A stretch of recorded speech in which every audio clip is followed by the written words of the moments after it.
Ndugu wasikilizaji, tuendelee na safari ya Ramadhani baada ya kumpoteza mama yake. Baada ya mazishi ya mama yake, Ramadhani hakurudi mjini, alibaki kijijini, akijitafakari na kujilaumu kila siku. Kila asubuhi, alitembelea kaburi la mama yake, akizungumza naye kimya kimya, kana kwamba roho ya mama yake bado ilikuwa ikimsikiliza. Siku moja, akiwa ameketi chini ya mti mkubwa wa mkuyu karibu na kaburi, alipita mzee mmoja wa kijiji, Mzee Athumani, aliyekuwa akijulikana kwa busara na hekima yake. Mzee Athumani alimkalia Ramadhani na kumwambia, "Mwanangu, huzuni yako ni ya kweli, lakini mama yako angependa kukuona ukiishi kwa njia bora, sio ukijiumiza kwa majuto yasiyobadilisha chochote. Badilika, tumia maumivu haya kujijenga."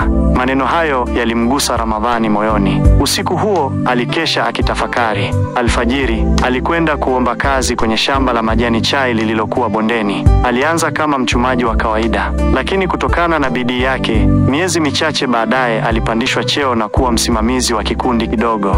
Alianza pia kuhudhuria vikao vya vijana, akiwahamasisha wenzake kuepuka makundi mabaya. Aliwaeleza wazi madhara ya maisha ya ovyo aliyoyapitia, bila aibu, bali kwa nia ya kuokoa wengine.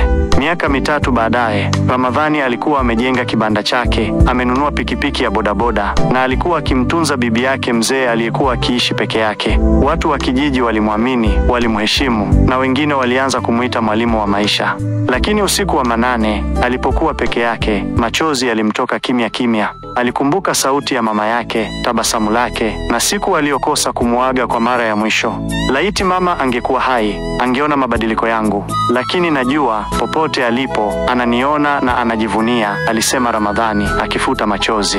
Ndugu wasikilizaji, hadithi ya Ramadhani inatufundisha kwamba majuto hayana faida, lakini tunaweza kutumia makosa yetu kujijenga na kuwa watu bora. Kila mmoja wetu ana nafasi ya kubadilika na kuishi maisha yenye maana.